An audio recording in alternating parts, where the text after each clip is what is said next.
to Sharon Kirk and Dave Alden for doing the heavy lifting. This evening's presentation on transit-oriented development is part of our series on issues pertinent to the rework of Petaluma's general plan, a process which is going on right now. But before we get to that, a few housekeeping notes. On October 13th, we're going to do a Know Before You Grow with a presentation from city staff on considering vehicle miles traveled when evaluating new developments and how we can encourage developments which have fewer vehicle miles traveled. We have been Zoom bombed in the past. We will undoubtedly be Zoom bombed again. If things get weird, strange music, swastikas being drawn over presentations, whatever, hang loose until I kick out the miscreants and we'll carry on. If you're trying to join the meeting after the starting time, please respond to my chat questions to you. I'm trying to do a little vetting because of the Zoom bombing. And usernames like ho, ho, ho don't give me a lot of confidence. So if you know someone having trouble getting in, tell me who they are and let's have a little communication over that. We have participants who are subject to the Brown Act and have concerns about serial public meetings, which means that appointed and elected public officials thinking about that before they participate. We respect that caution. Which also brings me to, we've going to run a little more locked down this evening than we have been in the past. Last session, the chat room had quite a bit of misinformation and misinterpretation in it, and I wasn't able to both pay attention to the content of the presentation, questions for the Q&A and all the general operation and muting things and try to address some of the misinformation that we had going on. So out of respect for our speakers and me getting what I want out of the session, the chat's a little more locked down. Questions come straight to me rather than being generally available.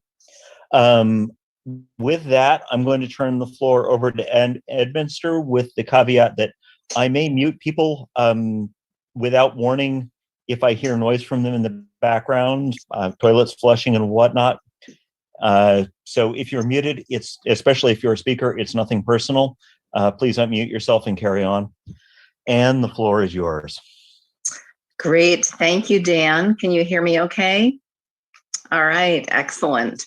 So I want to welcome everyone here tonight and offer a resounding thank you to our speakers, Monica Meagher and Doug Farr, for agreeing to join us tonight. I will introduce them in the order in which they will appear. Monica is spent close to a decade working in sustainability and is a sustainability project manager presently at BART. In this role, she works across many areas, including energy efficiency, electric vehicles, as well as working closely with the TOD, otherwise known as Transit Oriented Development Group. And as you all know, TOD is the topic this evening. Following Monica is Doug Farr. Doug is a longtime friend and colleague of mine. We met in connection with development of LEED, working with the U.S. Green Building Council, when I was chairing the LEED for Homes Committee and Doug was chairing the LEED for Neighborhood Development Committee. So we had lots of opportunity to collaborate and commiserate and many other things. Doug is deemed one of Planet Azin's 100 most influential urbanists of all time, is a legend in his own right. He co-chaired the development, as I mentioned, of USGBC's LEED for Neighborhood Development Program, as well as having served on the boards of urban sustainability organizations, including Congress for the New Urbanism, Bioregional Eco Districts, and Elevate Energy. Based on his pioneering sustainable design practice, in 2008, Doug authored the urban planning bestseller, Sustainable Urbanism, Urban Design with Nature. He released a new follow-up called Sustainable Nation, Urban Design Patterns for the Future in 2018. Doug's insights have been celebrated internationally, and he speaks regularly at world-class events and in Petaluma. So welcome to our speakers, and Monica, take it away. All right. Thank you, Ann, and thank you for having me today. I am going to, or tonight, let me just share my screen here, bring my presentation up. All right. Great. So as Anne said, I am a sustainability project manager at BART. I've been in transportation for only about 1.5 years now, but I've been working in sustainability for close to a decade. When I was getting my MBA at Presidio Graduate School, I actually did a project on SMART before they were started service. And so that was actually my introduction to transit before moving over to BART. So today I want to bring the transit agency perspective around TOD and how we both work with cities and engage communities. Before diving in, I do want to set some context and talk a little bit more broadly about, TOD at BART. Our board adopted a TOD policy in 2005, which we updated again in 2016, last year in 2020. But we have been focusing on TOD well before then. And I'll talk later on about how important community engagement is in this process. In addition to the TOD policy, we also have an affordable housing policy, which requires that 20% of units be affordable, even though our goal is 35%. And something to note with this policy is it requires that 20% of the units, of the total proposed housing units on the property are affordable, regardless of the planned phasing of the project. So how that plays out is that if a TOD project is going to be multiple buildings, multiple phases, often if there's one that's specifically for affordable housing, you'll see that that one gets built first. The policy is available on our website if you want to look at that more. And then just a note too, that 35% goal, that's actually district-wide, not site-specific. So the 20% goal is for the site, but the 35% is for our entire district. So BART has completed 13 TOD projects to date. We have 4 under construction right now and 7 approved projects in the pipeline. This slide that I'm showing right now, this was our first TOD project back in 1993. It achieved 100% affordable units. You can see the little map. I included that below because I find it kind of amusing that the development has this huge parking lot in between the development and the station. Somewhat tongue-in-cheek with that, though, because you'll notice that part of this also included the renovation of the Strobridge House, so we didn't have as much flexibility with where to place the development. Additionally, we own 250 acres at 27 stations that could accommodate future development, and this is largely surface parking lots. That's what we mainly target for doing our TOD development. In the past, before I joined the sustainability group, there was sometimes tension between sustainability and TOD because sustainability would look at these surface lots and say, we want to put solar there. This is a great place to do on-site solar. Instead, with kind of the change in the group, we realized that the most sustainable thing that BART can be doing is TOD.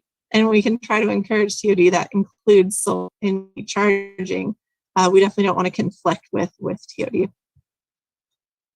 Staying just a bit longer on the sustainable benefits of TOD and specifically the reduction in greenhouse gas emissions, the Transportation Resource Board released a white paper in July that was titled Public Transit as a Climate Solution. And one of the salient points is the concept of land use efficiency, which found that even residents who do not ride transit themselves save vehicle miles traveled, such as through taking shorter trips or having fewer driving trips.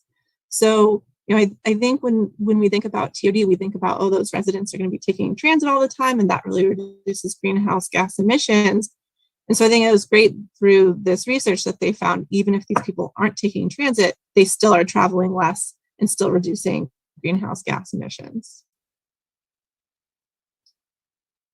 So getting a little bit more into the specifics, we do have a 70-page TOD guideline that provides clarity around BART's expectations when we do TOD, both within our property and our larger station area. That's also available on our website if anyone wants to dig into that more. I'll try to summarize some of the more relevant points for Petaluma today.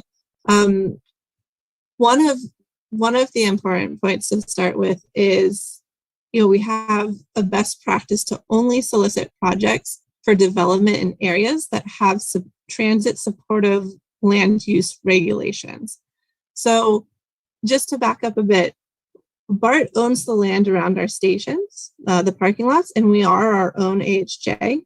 And so we could develop very dense, affordable housing with no parking. It doesn't, that is an option that's available.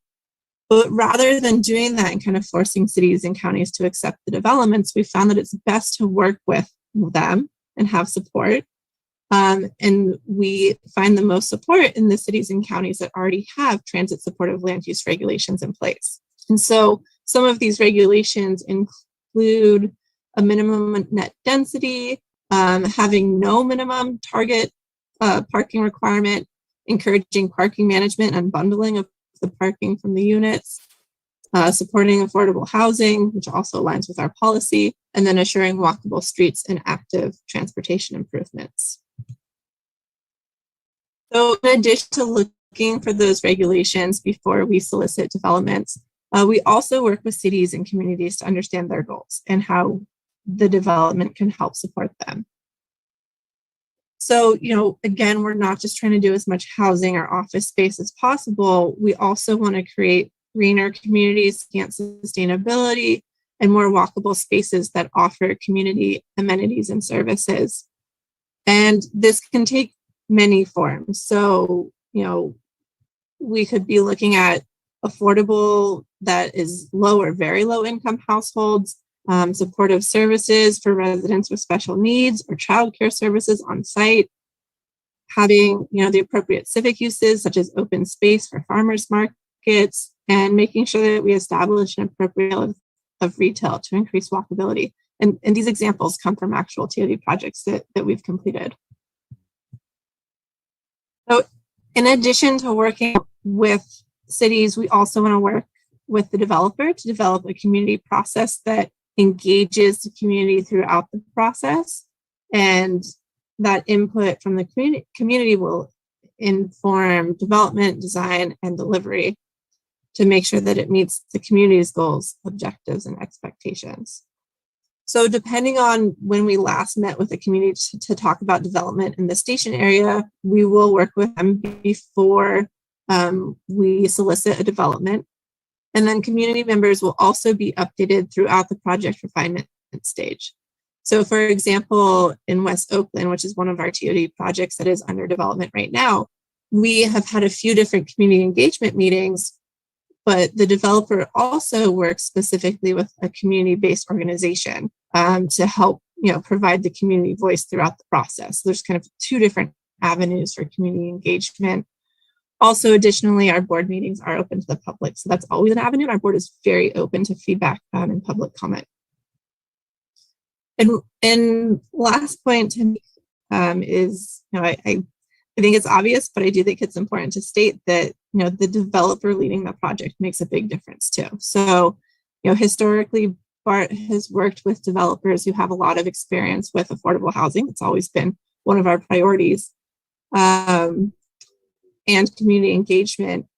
The sustainability group is hoping that we can also elevate developers who have experience with sustainability beyond just LEED. So an example of this, the California Energy Commission just put forward a grant for solar and storage for affordable housing. And developers who are comfortable and used to working with the CEC and seeking these type of grants, they can really help accelerate sustainability at TOD beyond just following building code, Cal Green and doing LEED certification. So really looking for developers who, can help BART meet our goals as well as align with both what works for the city and the community. And with that, I will turn it back over to Ann. Thank you.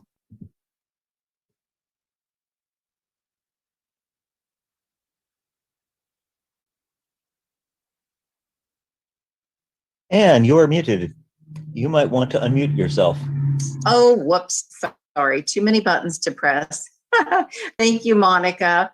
We're going to hold Q&A until after Doug, so that it will be more of a blended Q&A covering both presentations. And so, Doug, you are up. Well, thank you, Anne. Let's see. Okay. It's going to take me a minute, kids. There we go. All right. So thank you. That was lovely. I'm so glad you did a great job and covered all the stuff that I didn't get to prepare for. So can you guys see my screen? Can you see the screen? Yes. You see the screen you want to see or other screens? I am seeing an overview. There we go. Full screen presentation. Okay.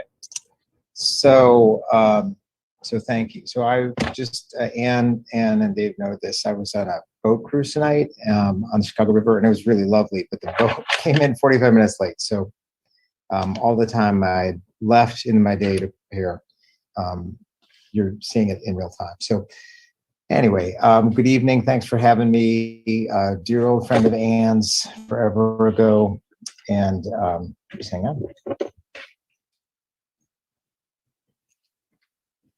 There we go.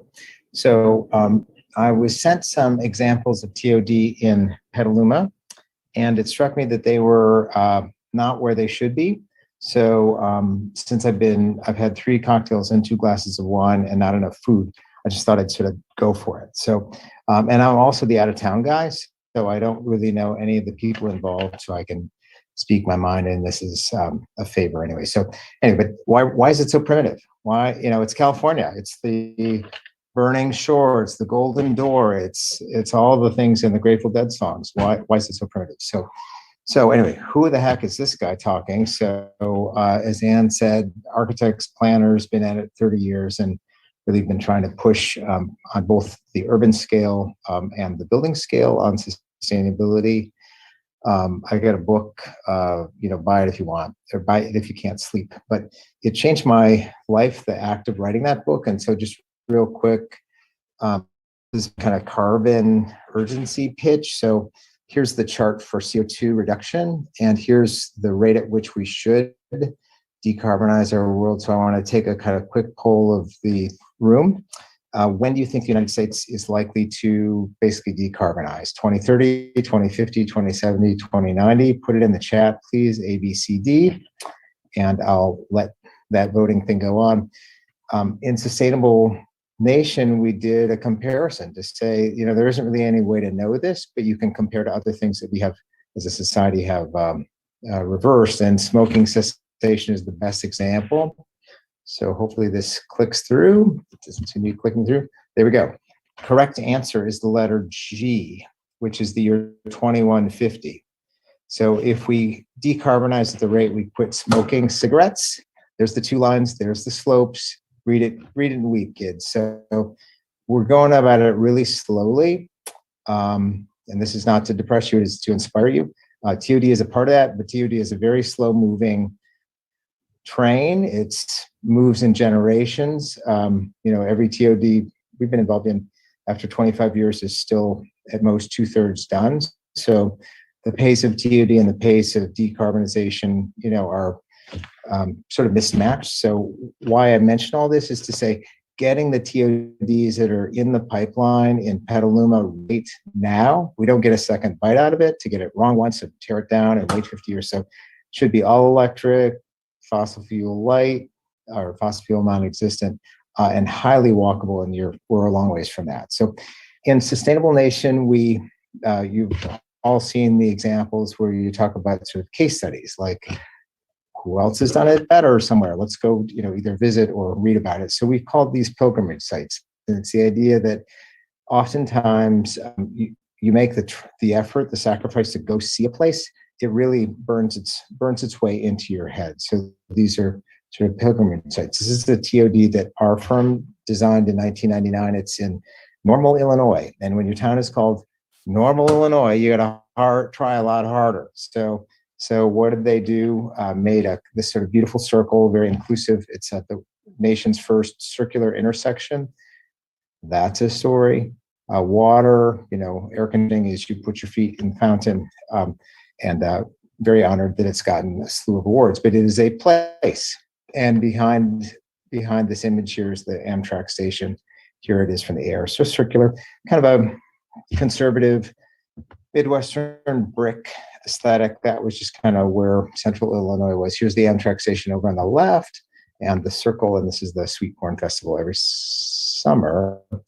And I showed this to say it's a place and people want to be there, and it's not all one size, it's not all one building height, public space has been shaped, and so on. So here's the plan. Here's another project that is just kind of iconic in my world. I was lucky enough to get a German Marshall Fund traveling ship in 1998, right before we planned Uptown Normal. And I got to see Vauban in Germany. And I was a much younger architect and wanted to do green buildings and things that had solar panels. I didn't really know what that was or where that was going. And I went to Vauban. Took a pilgrimage to see Vauban in Freiburg, Germany. And oh my gosh, it was the place that did a net zero neighborhood. And it was technically possible and it existed and I saw it and it was unforgettable and I couldn't not know about it. So anyway, Vauban is that example. And so you can see it's kind of that kind of messy German go, where you can just see the Birkenstocks and the whole thing. It's not like a staple gun, chip, chip, chip, chip, chip, chip. They're all the same. Like they're all slightly different. They're all kind of quirky and personable and like individuals you would meet, on a bus or in church or at the beach, whatever. So anyway, quirky, human touch, right? And here it is from the air. And I saw it in 98. I think that's about when, no, maybe it must have been finished a couple of years before. So anyway, solar panels everywhere, the whole thing. And so I noticed one of the TODs in Petaluma had solar panels. It's not like people don't get it a little bit, but there's no going for it spirit. So, and here it is, colorful. I mean, it looks like Europe, right? Colorful panels and architecture and whatever. But this is, not quite 25 years ago. So that was progressive. I expect this from California people. I live in Chicago. It's conservative here. You're not conservative. You should go for it. Go for it. What are you waiting for? So rather than just show a bunch of case studies, one of the things we did in Sustainable Nation was propose patterns. And if you've heard of Chris Alexander's book, Pattern Language, this is in that spirit. So the subtitle is Sustainable Nation, Urban Design Patterns for the Future. So I'm just going to flash a few patterns in front of you. And then we're going to show you a couple of quick examples from Petaluma. And you be the judge of whether we're thinking in a forward-facing manner or kind of recycling stuff from the 20th century. So, density. So my first reaction to the Petaluma projects is they're too short. Certainly 3 and 4 stories is great and walkable. I'm in downtown Chicago tonight after the boat cruise. My office is on the 6th floor. I take the stairs every day. In ancient Rome, there were walk-ups at the 8th and 9th floor. So, at 15 floors, I think people don't take the stairs, but at 4 and 6 and 7 and 8, they do and can.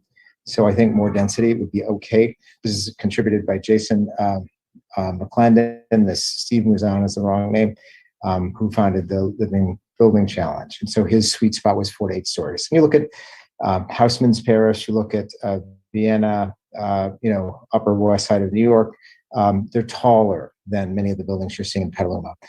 Buildings that have a base, middle, and top. Subtitle goes here.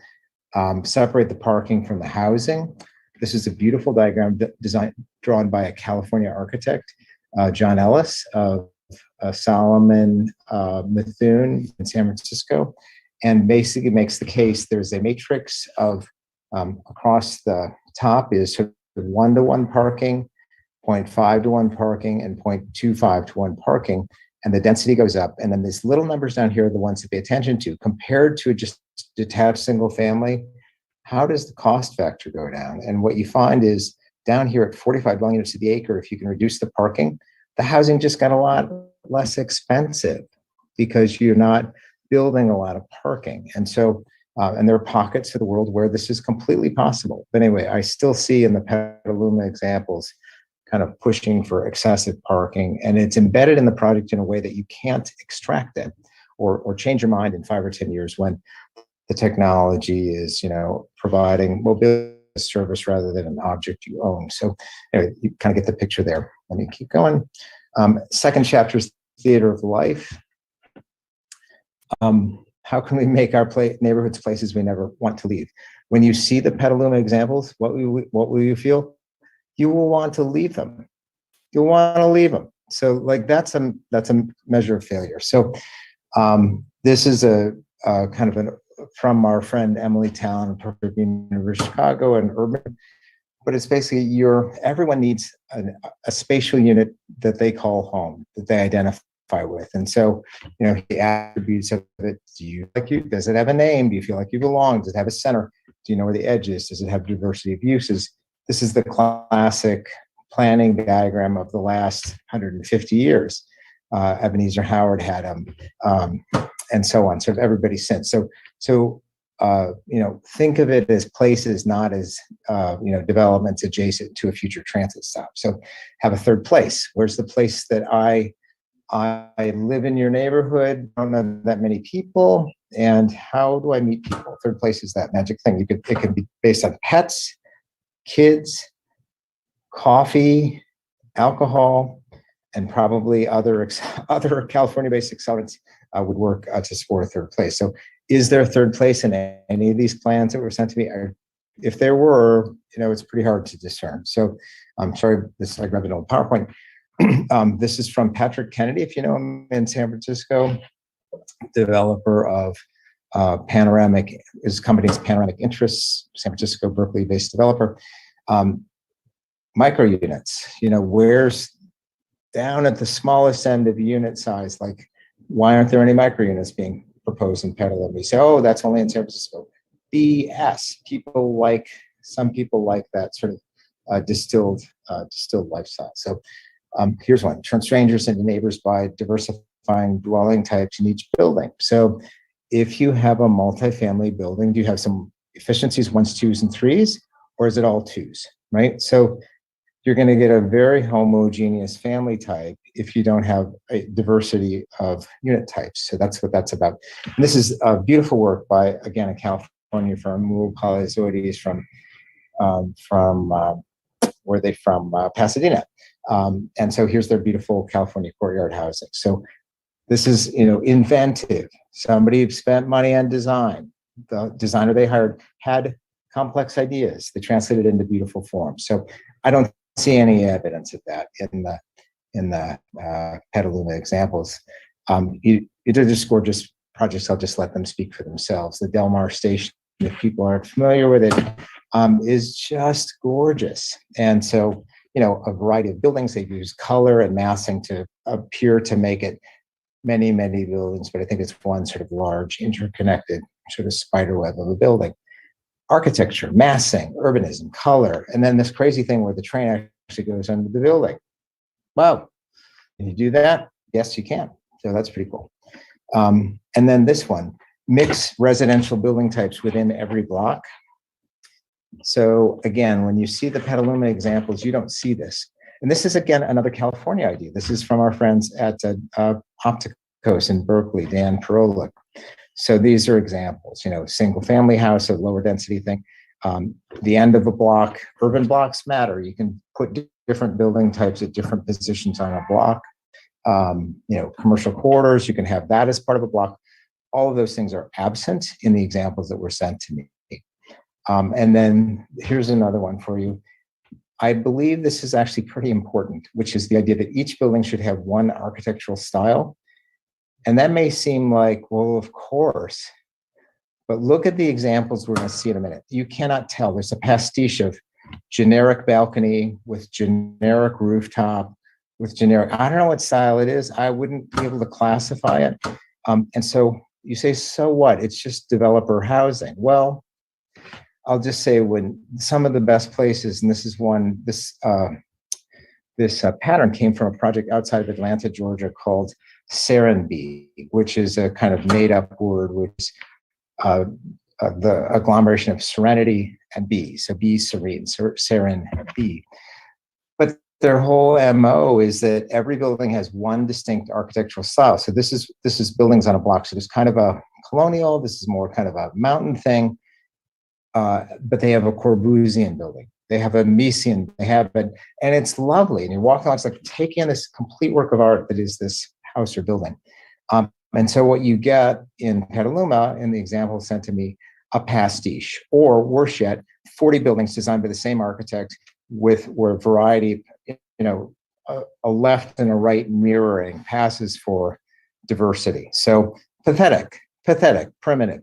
You saw the beginning of 2001 with the bone and the ape kind of knocking the bone, and it's kind of where we are. So TOD and Petaluma. So here's what architectural style might these be? It's just a question. So where's the special third place? Where do we go when it's the 4th of July, or our team won a sports event, or our candidate won an election? Where do you go? I guess it's this little squiggle park down by the train tracks, right? Not a place. This is the actual site, so I understand it's constrained, and there are a lot of missing cues. There's a creek on one edge. There aren't streets to connect to. So, the designer didn't have a lot of hooks so that they could sync their plan to, but there we go. Here's another one. This is parking. Half the site is parking, half the site is standalone buildings. Here we go. So the architect designed it once and did lefts and rights, right? And where's the human delight? Where's the reward for walking 100 feet or 500 feet or 1,000 feet? I can't wait to see the architectural style in the next building. You've seen it already 10 times. Just go turn around and go home. There's no point to walk here. It's all the same. So it's squeezed out of a toothpaste tube. So we can ask for better. So, and the teams that do this, I don't know, you deserve better. Petaluma, I checked you out. You're pretty good.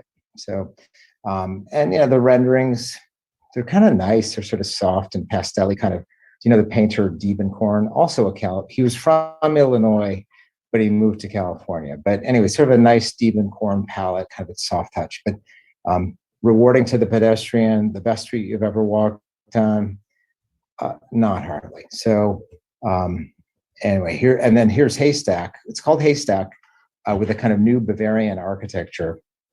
I don't know what the connection between Bavaria and Haystack is, but again, you deserve better. And just those are the kind of fun, cheap shots that you can take when you've been out on a boat and drinking. But more substantively, I look forward to the questions, and I think Ann and David have questions to pose. And I'm just the out-of-towner. I'm Ann's friend. Glad to do this. But I really do. The thing I want to say sort of with sincerity is urbanism normally takes too long to be relevant in our push to decarbonize, right? It's like the thing that'll go a lot faster is to swap out for electric cars and swap out for heat pumps rather than furnaces and boilers. We got to do all that. But if you don't, I don't think we're going to hit a 2050 decarb number. So we'll still be doing new land uses and adding human population. They'll be moving to California and all that kind of stuff. So we got to get it right. And we don't have the luxury of getting it wrong once and coming back and redoing it. So I think that's kind of where I'm at. And I'll end my show. And hopefully that was amusing. And let's have some questions. Was that fun? It's kind of fun. It's fun for me. So I don't have any questions in the chat yet. I only have love this guy. So you're doing well so far. Where's the bar? The bar. I can't. Too far away. Yeah. That is. So, but Petaluma, you deserve something really special. You deserve something special. Anyway. Go for it, Ann. Yeah. Sure. Well, I have some questions for both Monica and Doug. And Doug, having been tremendously controversial, I think I'll start with Monica just to ensure we hear some from her as well. So some things I was curious about in your presentation, Monica. I'm wondering that you mentioned that there's an increase in the services and livability that occurs in proximity to TODs. And I wondered if you could elaborate on those aspects, livability and services, because that's, of course, part of what we want to encourage. It isn't the TOD entirely for its own sake, but for what it would bring with it? Yeah, that's a great question, Anne. So yeah, I think this was in relation to reducing greenhouse gas emissions, and that not just the people living in TOD or the people taking transit are reducing emissions.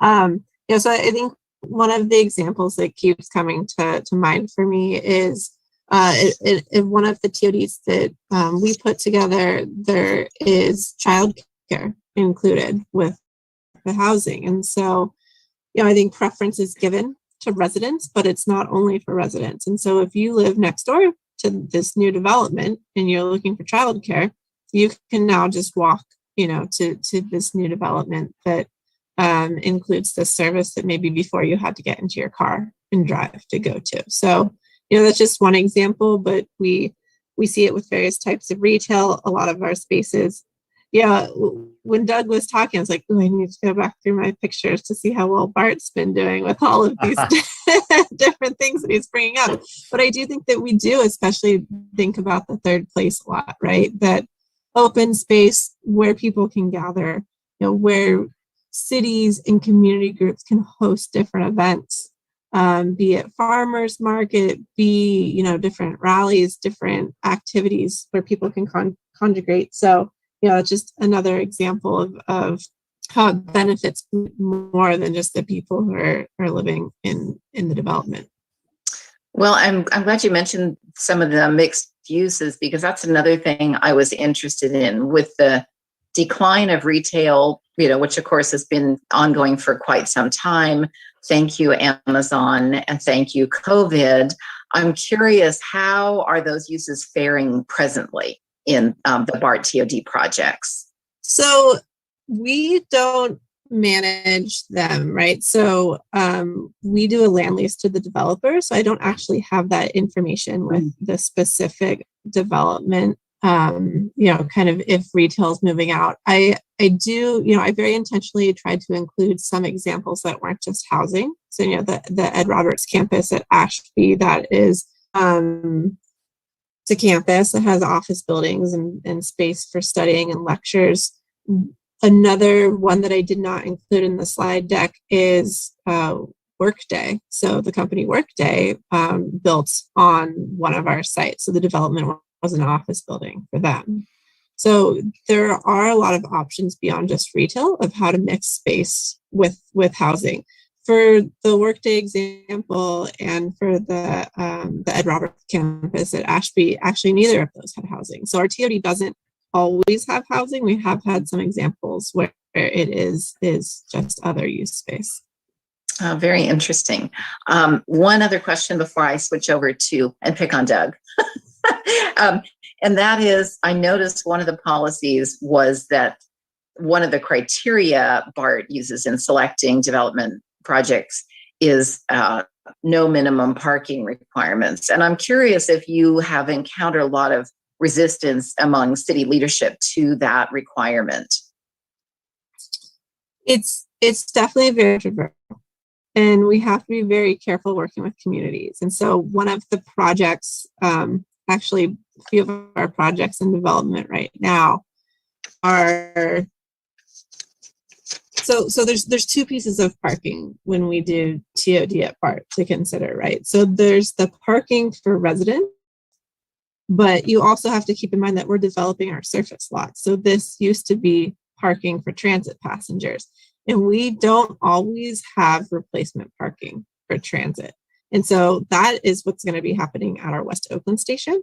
We're going to be building buildings on all of the surface lots, and we're going to be doing any replacement parking for passengers. So it's very much going to change the ridership at that station, because currently it's what we call, it has a very wide catchment. It's the last station before the train goes underground into San Francisco. It's a deal for parking. So we have people who will drive from all over, take that station into the city versus taking a station that's closer to their home. So, this could also tie into that land use efficiency, right? We're saying you can't park there anymore. Now you have to drive the shorter route and take transit longer because we just took away parking. So, I'm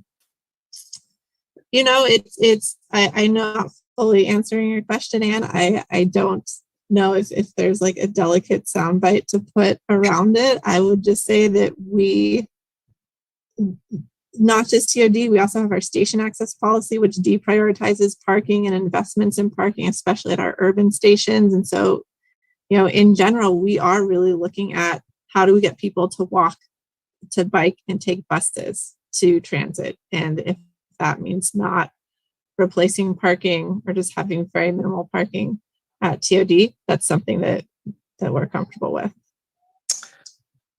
Wow, that's really, really fascinating. Monica and I share having residence in Pacifica, in the past, and Monica at present, and of course that made us drivers to. And it's a really interesting phenomenon when you realize how abysmal the transit to get to some of those stations is. It's not a pretty prospect. So, that's just I think one sort of very personal illustration of, the challenges of retrofitting or shoehorning TOD into our existing really lacking development paths. So thank you for that. Dan, before I pick on Doug, actually, do you have any questions in the Q&A that would fit into this part of the flow? I think we have one for Doug, but let's start with the one for Monica, which is John asks, at BART stations, are people using more personal transport? I can't talk really. Are people using more personal transport from or to home offices, like scooters and folding bikes? That's a great question. We've definitely seen an increase. We have been we work with is it Bay Wheels? That has the electric bike stations near our station. So we do work to try to make sure that that's available. I will say one piece with TOD and station access that we see, there is a difference between how far people are willing to walk when they're getting from their home to the station versus from the station to their destination, right? And so really people are willing to walk more from their house to the station versus the other end. And so we try to really think about with TOD so that's why this workday example is really relevant, because now you have your office building right there. And so you just get off the train and you're at work. And so that's much more motivating to people than the other way around. Interesting. And Barry comments that he visited the BART TOD Fruitvale station and it informed him greatly. So good work there, I think. And back to you, and we'll toss George's comment over to Doug when we get there. Okay, super. So Doug. Yes, Ann. If you had to pinpoint one pivotal planning mechanism to unlock TOD and its benefits to livability and carbon reduction, what would it be? What level should we be pressing on first, most often, and hardest? Recognizing that, as you said, this is a long play. Yeah. Whose question is this? Mine. Oh, you scoundrel. Put your finger on the one thing. So, well, I actually think the longest legacy of TOD is designed. First of all, before I answer that, I want to thank Monica, because you nailed it. So I didn't have to say anything serious because you got everything right and the policy was spot on. And so thank you for taking the pressure off. So I can be that court jester.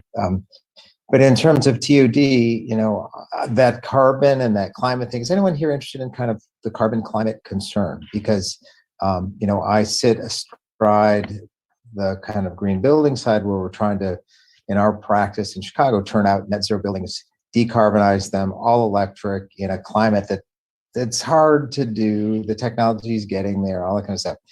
But that, a building project can take 2 to 5 years.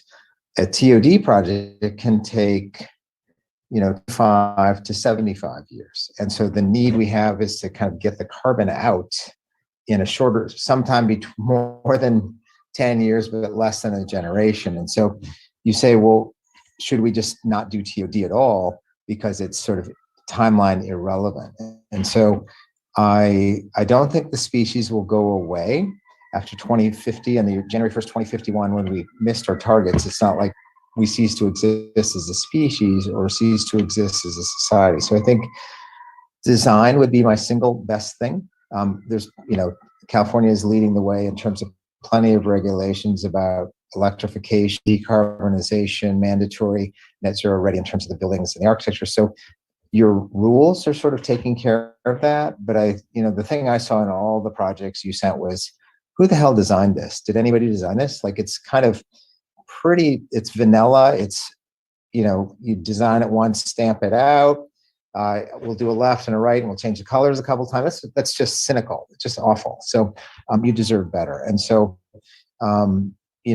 regulatory wise, and, a lot of towns will put the fig leaf on it and say, we'll have an architectural review committee, which you probably have.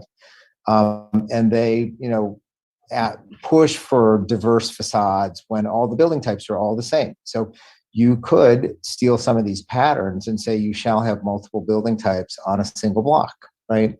Missing middle was, kind of popularized by the Prolix in Berkeley.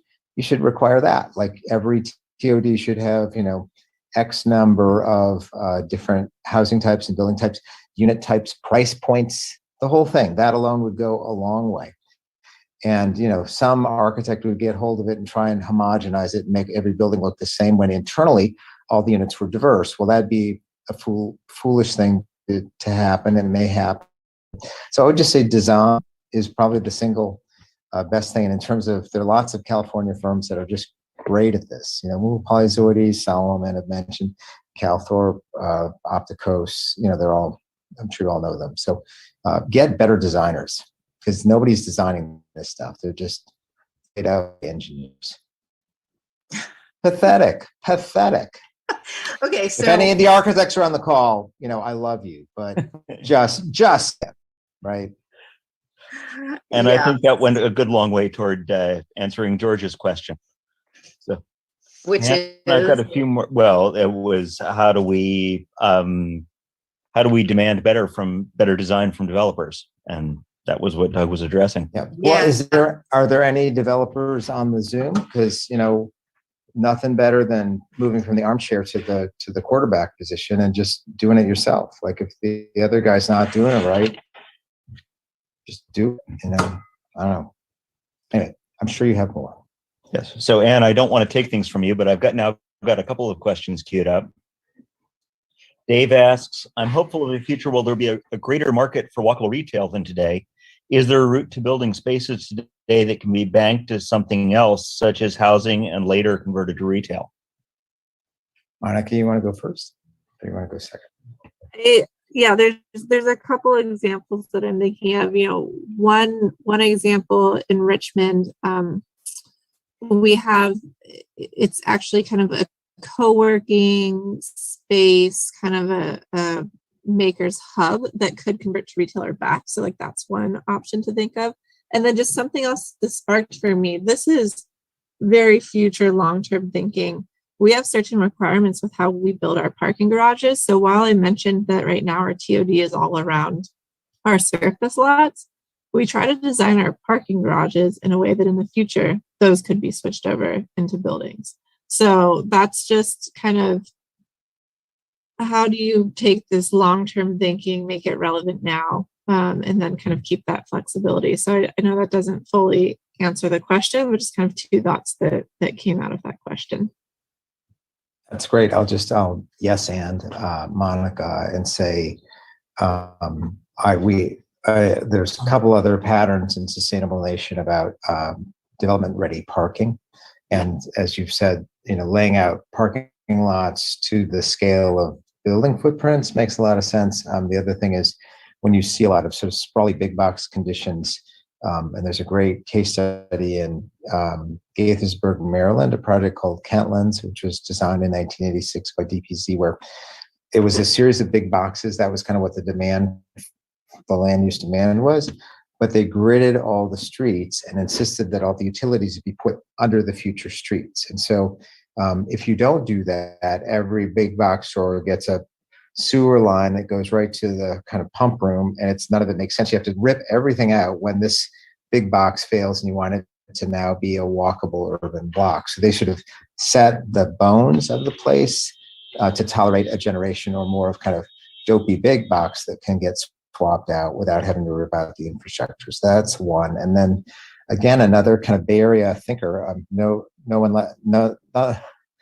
less than Stuart Brandt, had the book called Buildings That Learn. How Buildings Learn. What is it? And it was, about a lot of things. One was, how buildings evolve to have additions, and as the uses and land values change, the buildings adapt. But the bigger idea of like the universal building type. So the cast iron district in New York started out as industrial, and then in the 80s it was ad agencies, and now it's $10 million penthouses.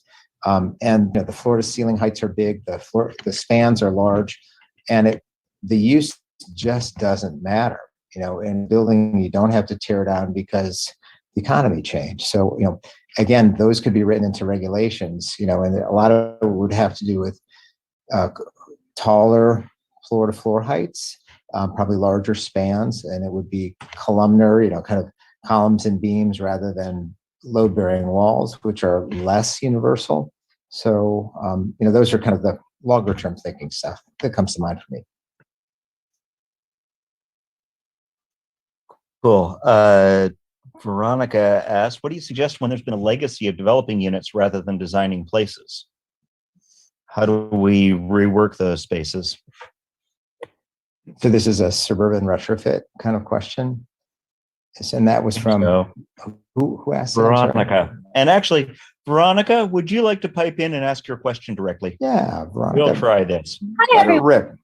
No, I'm just I'm intrigued and very happy to hear design as a conversation piece, because it's one of my passions, and I feel that we deserve better design in this town. We are an amazing historical river town, and I love that we're starting to talk design, because and I think my question is around, how do we attract design in our town for these incredibly important spaces that have yet to be developed, like our downtown station, Corona Station, etc.?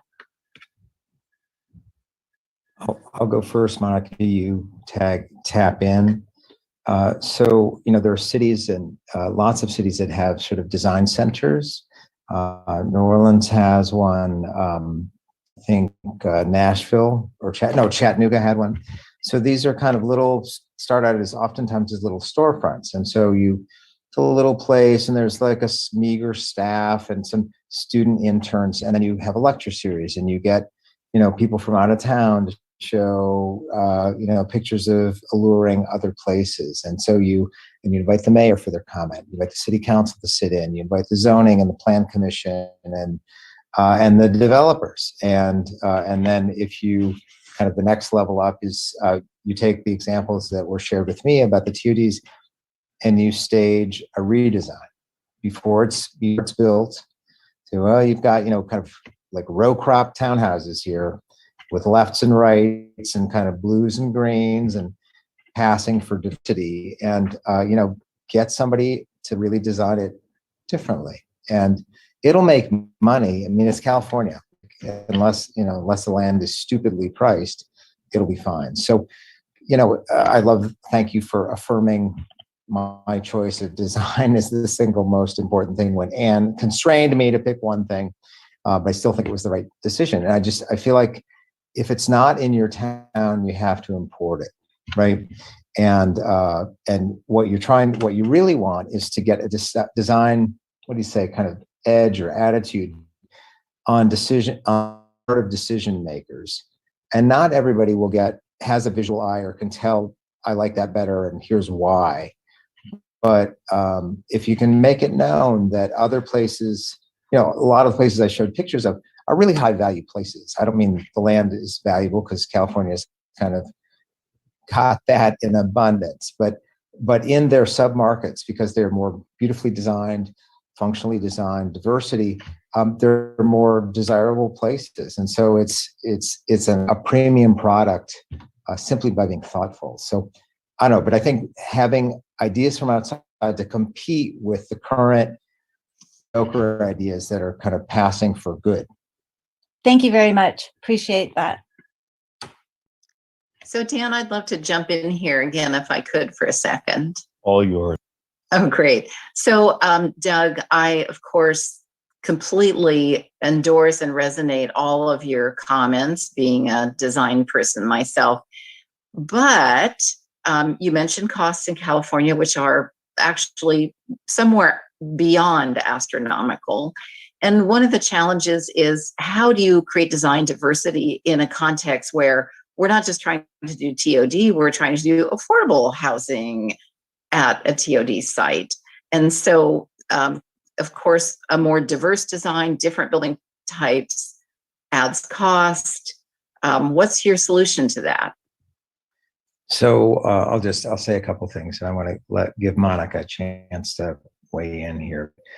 Reducing the parking that's embedded in the housing is the way to go. There was one of the projects that I showed had a kind of strip of surface parking on the train tracks, and if that was permanent, that could be terrible. But what if what they did was they made housing that didn't have the cost of accommodating cars in the building?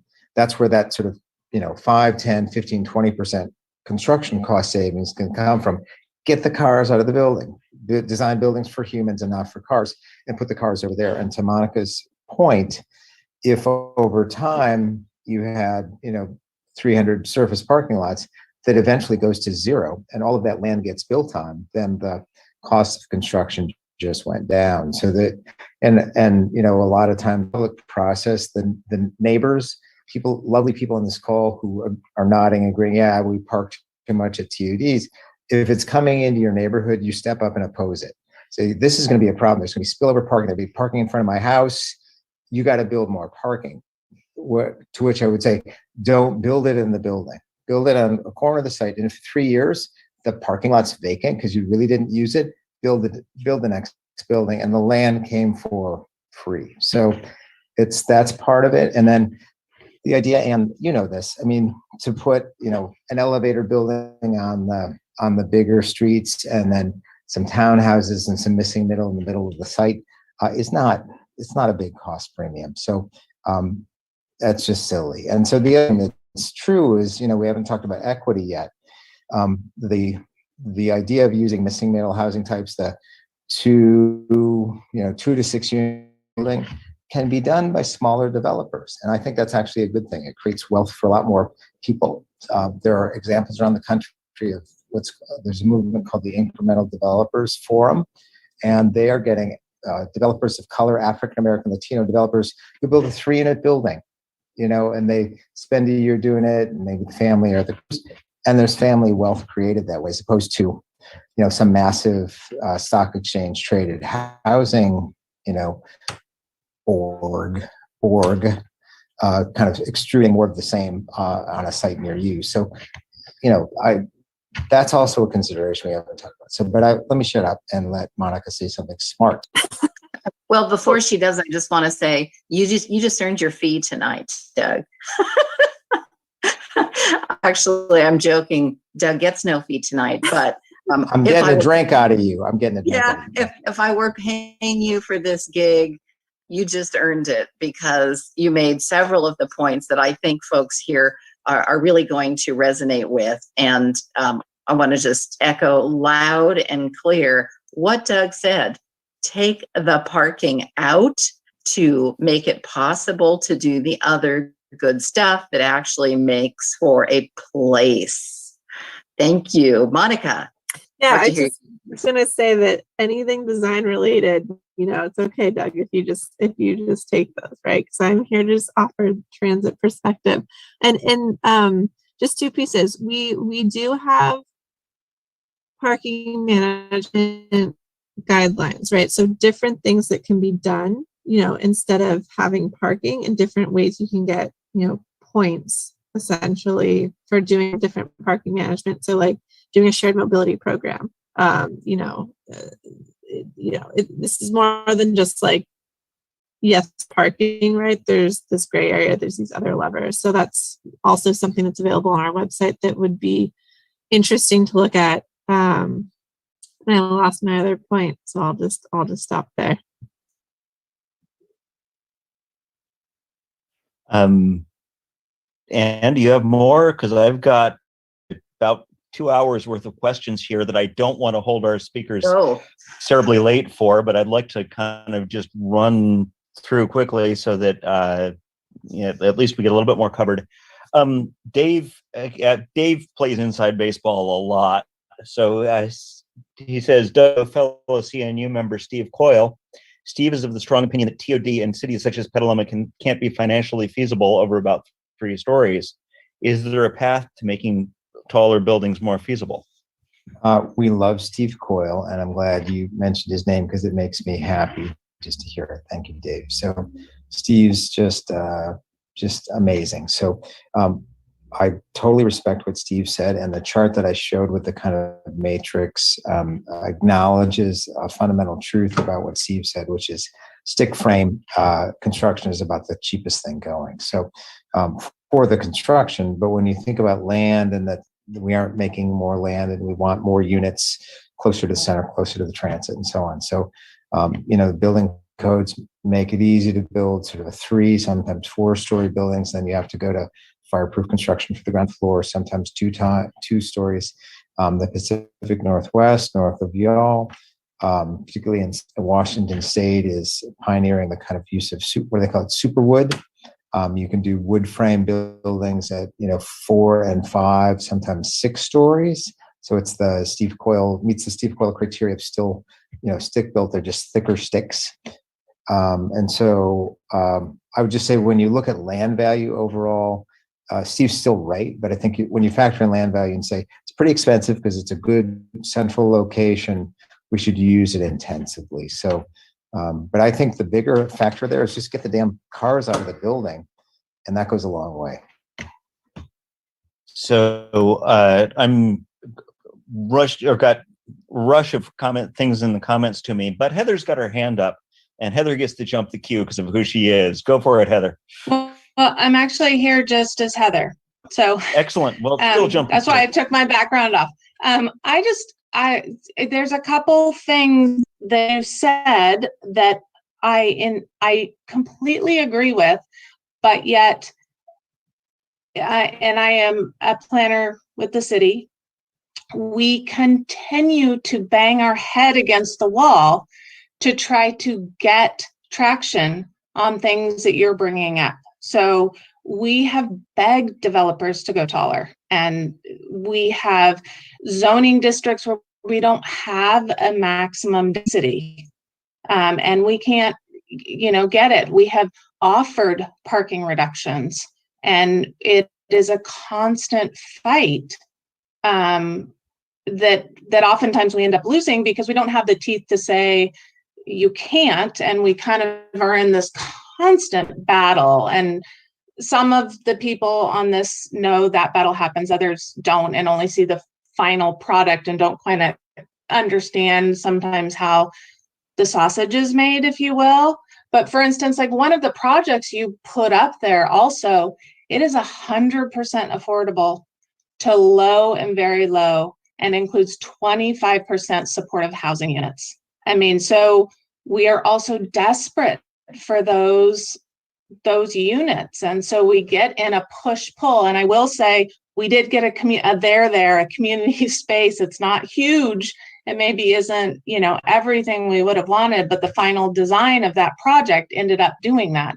And then just one thing, and then I'll be quiet. The other thing we're constantly dealing with is the state regulations that we have to struggle with. So if you come in and you have a certain amount of affordability, we don't get to have a public hearing. We don't notice, and all we can hold a developer to is, do you meet the minimum setbacks? Do you, all of our objective standards. So I just kind of want to highlight some of those things that are really challenging, and it's not often a lack of trying. Heather, that was great. I love, you can lower your hand now. So I'm raising my hand out of affinity. So you must be a revered planner. So you who needed no introduction. So thank you. So I am sure, planners take a beating. They look unbruised, but, I'm sure underneath Heather's hat or, whatever, she's been beaten up by people. So, I think everyone knows that right now. Yeah.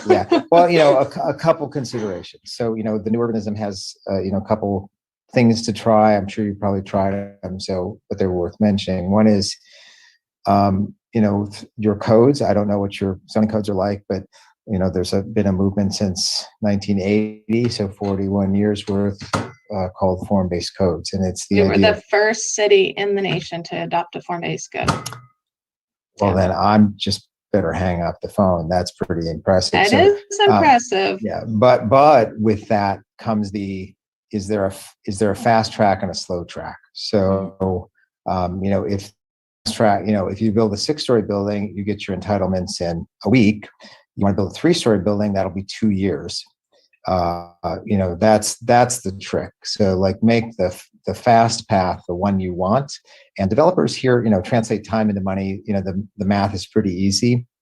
How they're making less money because it's going slower. So I don't know what multiple paths to approval there are under your code, but that would be one. And then the second is, I don't know California, but I know, I have a sense that probably Petaluma is isolated enough that, I don't know where it would draw developers from. I don't know what's nearby. I don't know city names, but like you could be pretty insular. You have the same 4 or 6 or 8, or do you get nationals? I don't know what you got. So, but yeah, recruiting from the outside. And, for Monica, one of the, I think it was a BART project at MacArthur BART, where that developer came to town, and we didn't, they ended up leaving town, but we did not get anything like you got at MacArthur BART, and not for a lack of trying. And we did that same thing. We were pushing them to like, okay, you have this big parking garage. Show me that you can transition that to some place when nobody wants to park because nobody has a car because you're right next to our amazing train station. But so that kind of like, how did you get them to do something really cool? And what we got from them was kind of a sterile box with kind of suburban add-ons at the ground floor. So. Yeah, I don't know if I have an answer for that. I think that we're a little unique, right, in being that we are, both leasing the land and the HJ, and we are outside of what some of the cities and counties are doing, right? Yeah. The special, regulations that apply just to BART. You talk to some people around MacArthur, though, they hate that building, right? They're like, that's way taller than everything else around it. How dare BART do that, right? So like, it kind of goes to Doug's point that, once you talk about doing development near where people live, you're going to get a lot of pushback from the community. Hey, you. Heather. Yeah. Heather, question back to you. So, have there been examples in Petaluma where you've illustrated the kind of ideal that you're talking about, the denser, diverse, mixed use thing, and it's laid out there? And if I were a developer, if a denser option that I could still make money at had already been through the community process and the politicians had endured the brain damage to overcome the NIMBYism, and that my path to quicker building was the denser one, and then basically take a number, get in line 4 years to build townhouses here, developers will respond to that. So, but it requires this upfront investment of having a vision, running it through the process, and having a NIMBY fight before the developer gets there, right? Because you can say all the nice things, we want it denser, but they know, like, well-intentioned people on this call are going to say, I don't want my house shaded. Right. Our stories is a tower, heaven forbid I moved to Petaluma to get away from that. We don't want those people. I moved here not to get away from that. All the kind of language that we've heard over the years about, So we have a beautiful, Opticos did a beautiful stationary master plan in our downtown area. It's lovely. It's got beautiful illustrations. We have our form-based code. I think the highest we go anywhere in the city, and it's a very small amount, goes to 6 stories, but we have not, and I think the tallest we've had is 4 and a partial 5 that has been approved. And actually Haystack was one of the ones that ended up kind of, the layout was as our stationary master plan showed it. So maybe some of the architectural detailing, but the layout of it and stuff was very close to what that stationary master plan laid out for that site and that project. So one last thought, because I feel the love for Heather, and sorry about your injuries, but one of the things that I believe is true is your position is no stronger than your mayor and what your mayor and council and plan commission, zone commission, whatever, feel in their hearts, right? And so if they aren't convinced of it, they won't stand up to a NIMBY that's screaming loud, so I don't know. We have taken several rounds of clients on travel junkets to go see the good project, in another state, and so it's a little bit of an allocation, some thousands of dollars, but there have been no scandals in hotel rooms, right? Like that, and they see the place and they kind of like, oh, I get it, that kind of works. We didn't have that in our community, but I can see that would work. And so it's a kind of human connection grounded to a pilgrimage site. They took a trip, they got on their knees and climbed the last 100 yards up the hill and saw something spiritual or whatever. So changing hearts and minds, comes in a lot of forms. Yeah. Thank you for coming tonight. It's been very interesting and great to hear both of your perspectives. Heather, I didn't actually go anywhere. Well, you joined us, and it's even later there. Yes, it is. And my chat window is full of a gazillion things, but I think some of them are more suited to discussions of future forums. We clearly need to have a parking forum again. We have some questions about the specifics of smart, which I don't know, smart stations, which I doubt Monica can answer that clearly. Yeah, and I'm just distracted by it scrolling by here, and I need to save it off so that we can talk about these things for planning. But I definitely don't want to keep you all too late. And do you have anything more, or shall we say thank you? And well, I do have. I've still got a number, but maybe take it away and keep it going as long as you want to. We still have 45 participants, so So, well, I think as I think we started off by saying this is all about our opportunity to influence the general plan. So I will ask, I've got a question for each of you.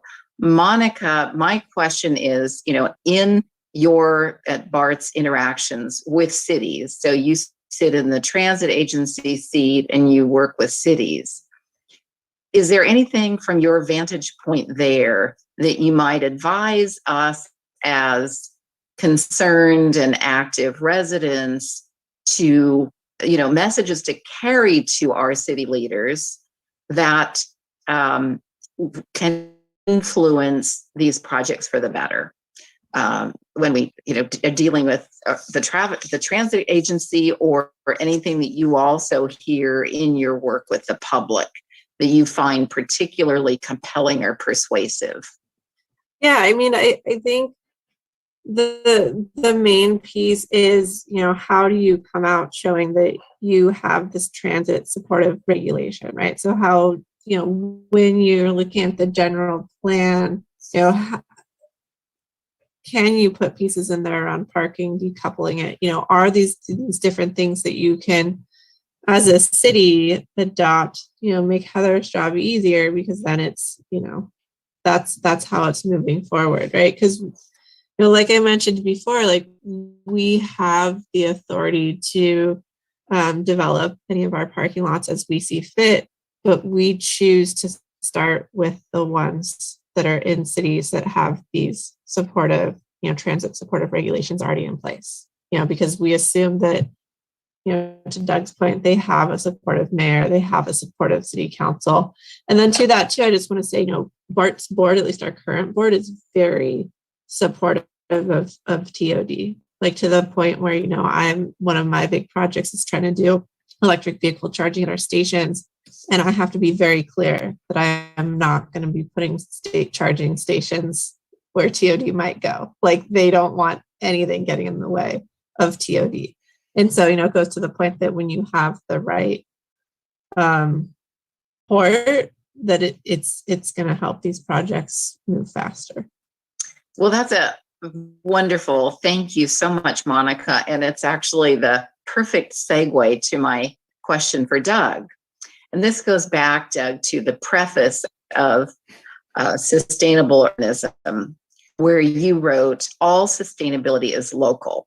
So how significant might this audience be in shaping what life is like in Petaluma and our success in meeting our climate equity and sustainability goals 10 years hence in local action?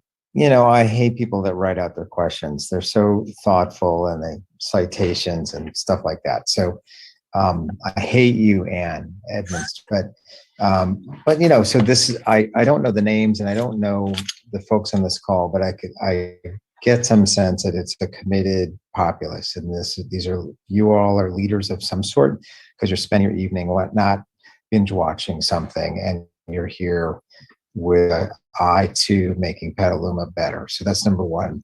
I don't know if there's any kind of tech retirees here that have the $20 million in an onshore account that want to become developers. But I think that's honestly, it's sort of, I say to people that say, I want to become an architect. Why don't you consider something else? Why don't you become a mayor or a developer? Those are my two things. So, because they have power, and, city council, yes, zoning commission.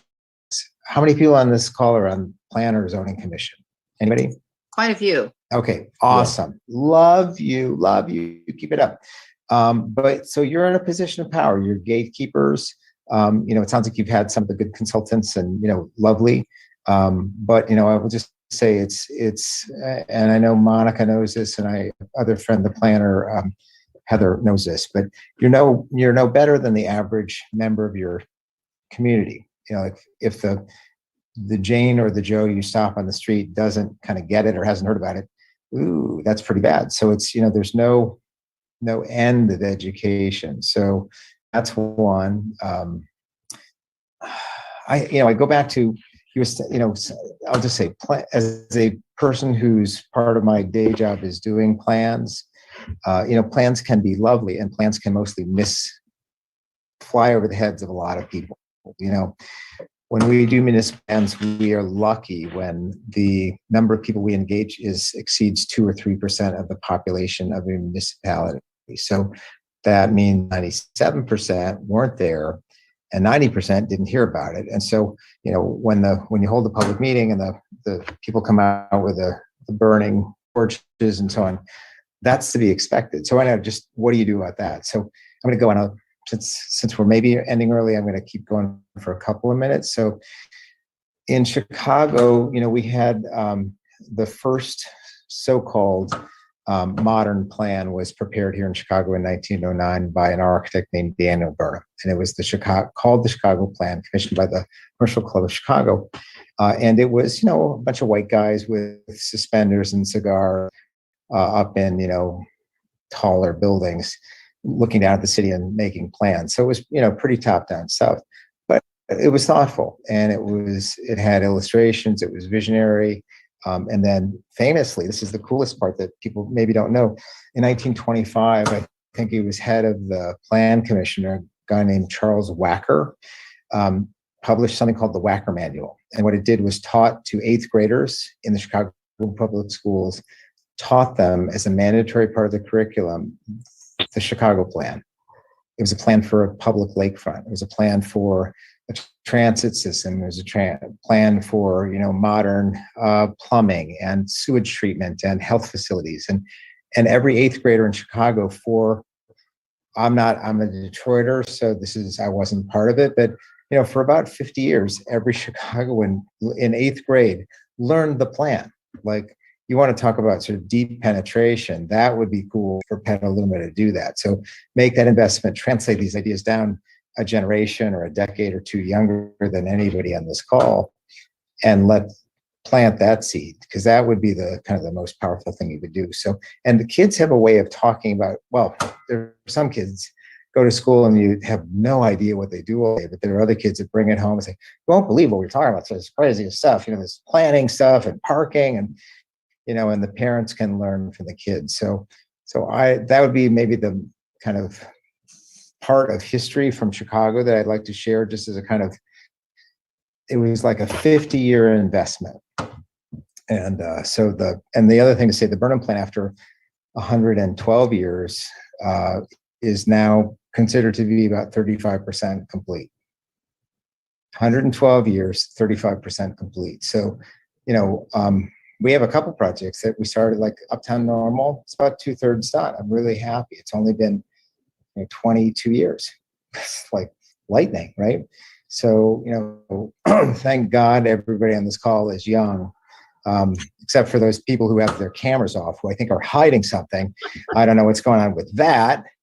And I do want to meet Steve Bertelbaugh, because I love your last name, Steve. I wonder what a Bertelbaugh looks like. So, anyway, so we're an older, thank you. Thanks, Mr. Bertelbaugh. Good evening. Pleased to make your acquaintance. Looking good, brother. Looking good. But we're an older class. We're geeks. We're into this stuff. So, but get the kids involved. Maybe that'll be my closing thing.